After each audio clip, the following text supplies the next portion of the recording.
my BFF. So I explained everything, and told the codependent what I was going through. But this person never really showed me or told me what they was going through. But I immediately figured it out. When I started spending time, with them. And the narc that the codependent had, knew about my situation with the narc or whatever. And when a narc know that you've been with a narc and you're done with a narc, they decide that they think that they're going to take over that place. Well, that demon didn't do their job, so I'm going to finish you off. So the narc was like, out of town doing whatever they were doing. So I spent a lot of time with the codependent and the narc's family. Everybody was amazing. Everybody was super nice to me. And it seemed like everybody was just so joyful. You could hear the butterflies and all the flowers blooming and everything. And, they invited me over and it was very helpful. And I had a really good time. But then the narc came back. And everybody was like on still. Like they wasn't as nice. Nobody wanted to talk. Nobody wanted to talk to me. Nobody wanted to go, with our plans that we had. And it wasn't no coming over to dinner anymore. And I didn't understand because everybody was just so super nice. But I figured it out real soon. When that narc ripped off its mask. I'm getting to the topic. Ripped off its mask and whatever. And I remember before the narc had returned, the mother was like, narc had a really good friend. And she was just a beautiful person and we really enjoyed her. But all of a sudden, she just stopped coming around. And I don't know why. I figured out real quick why. Real quick why. So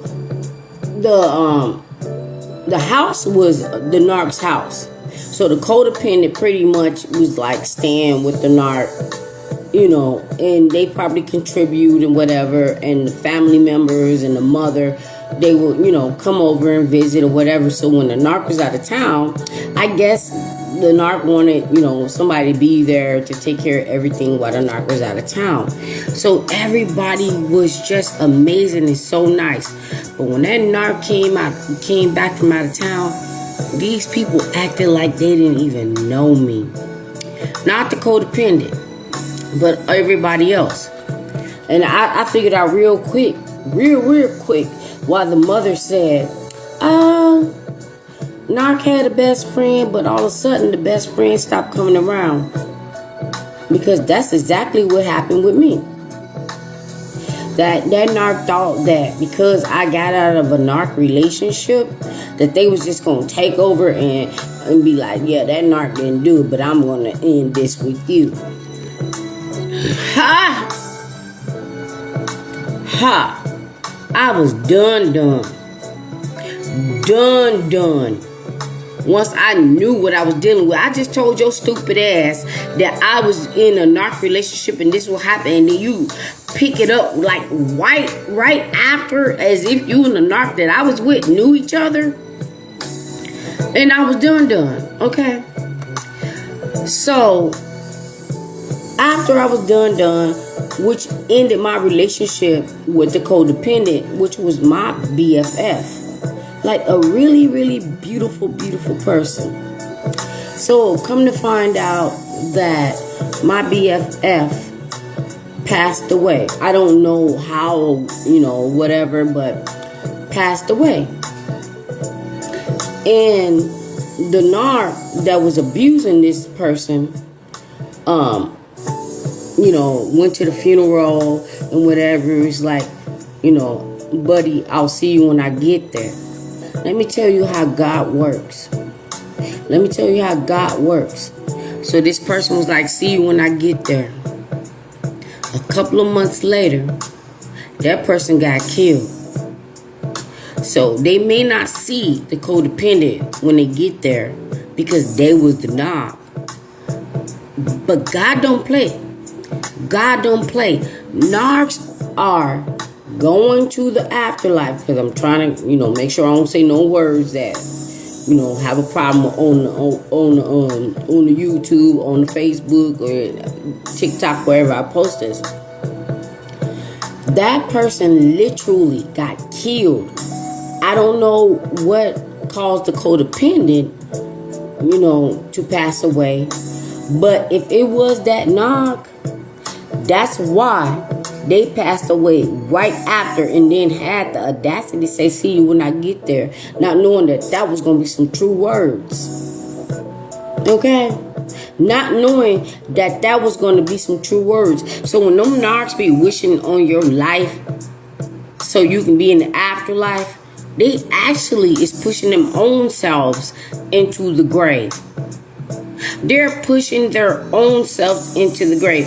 I got to this point, and I was like, wow. Like, I was watching a video the other day with Willie D, and thank you, baby, because I'm a moderator, that Emmett Till accuser just died at 88.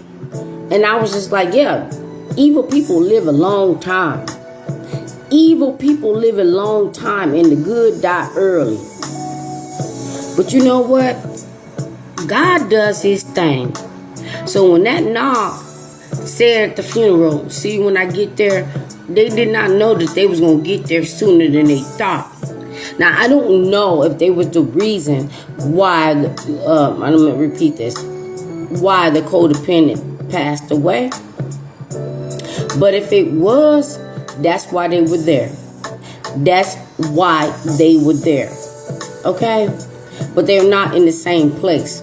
Because the narc was evil and the codependent God worked with. Or God dealt with. Okay? And I guess I'm going to say you got to watch what you say. But at that point, it was on point. It was on point. Let me look at this real quick because I'm about to wrap this one up. That narc knew time was up. That narc knew time was up, but instead of repenting and apologizing what they did to this person that passed away before them, they thought they had more time, and they thought that they were going to get sympathy from the codependent's family, with what they said. See, when I get there, but God heard it. God heard it. And these narcs need to be warned. They need to be warned. Because what they do, how they treat people in abuse, can actually be them signing themselves over to the afterlife. Okay? Excuse me. They can be signing themselves over to the afterlife. Because if they think that the evil that they do and the abuse that they do, it's not going to cost them anything. I always thought about this thing like, why? Why do so many evil people live a long, long time? And then I got this revelation where it said that they live a long time because they're tortured. They're tortured in real life because they have to deal with them demons, and they have to deal and remember and go through all the things that they ever did to someone. And then when they get to the afterlife, it's way, way, way, way worse. Way worse. And some narcs think that they can buy their way into heaven. They can buy their way into heaven. Now, I remember this situation where a narc, one of their relatives died, and it was literally a box full of checks donated to all type of charities and all that. Because I didn't know this person, But let's just say this person was an evil ass narc, and they decided that they were going to donate and help all these people because they try to buy their way into heaven. God don't want your money. Money means nothing to God. Money means nothing to God. So when they do that, or these narcs that you have family members thinking that they're going to live them a good life insurance policy or inheritance or whatever, and then they snuff them and decide to leave it to some type of charity because they're thinking that they're going to buy their way into heaven.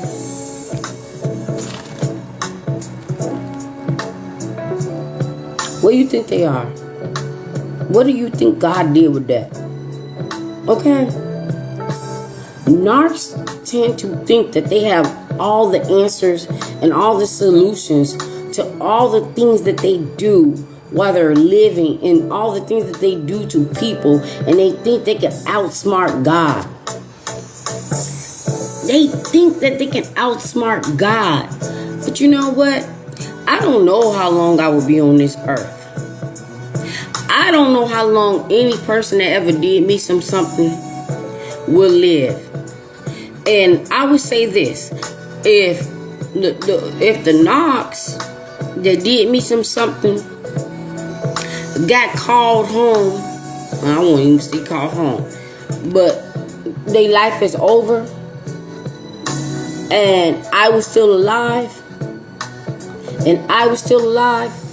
no, I would not be celebrating. I would not be doing anything that God would not want me to do. But I would know that when they took their last breath, I would know where they're going.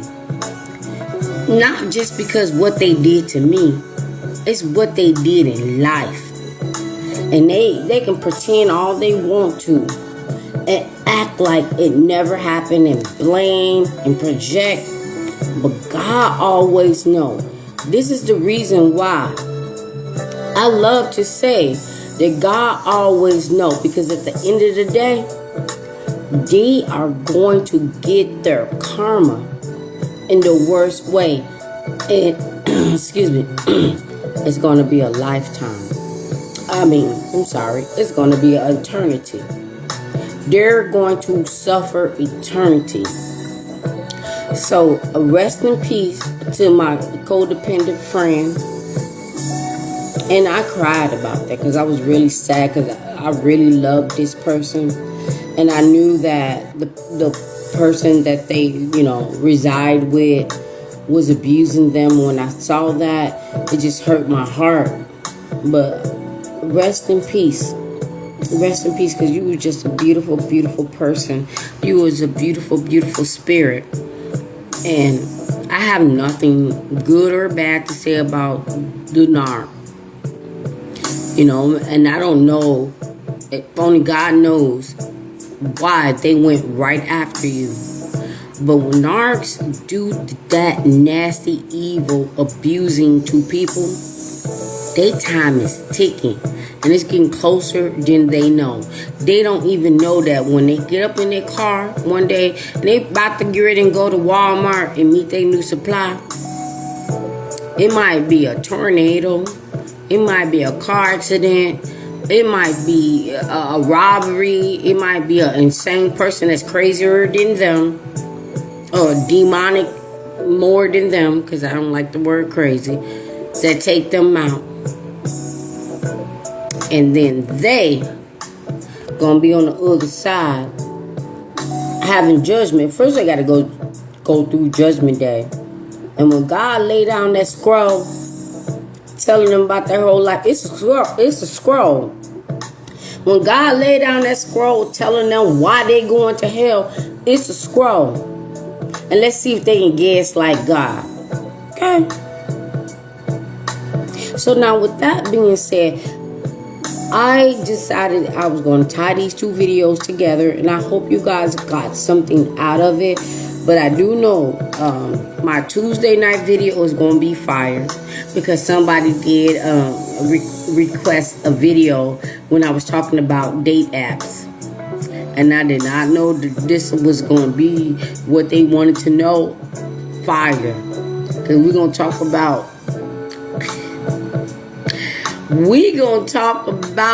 what the narcs don't want y'all to know, especially. And you know, I'm not trying to be like pro-female and anti-male with this one. But when I do talk about it, it ain't even really too much about the females. It's them. And when I went back and looked at a couple of videos that I posted, grinder, they like being grinded. And I actually had a conversation with somebody that what I want to say, that works for Narcs Pleasures, and they're going to give me the insight. Well, they gave me the insight, but I'm hoping that I can get an interview with them on, you know, their lifestyle in Narcs and the clients that they have. And this person did tell me it's more men.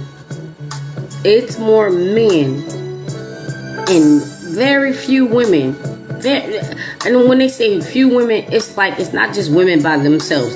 It's the men with the woman that asks for their what do I want to say, expertise into, you know, what they do. And that one's gonna be fire. We're gonna talk about it, and I'm hoping that I can get this person and interview this person on their lifestyle with their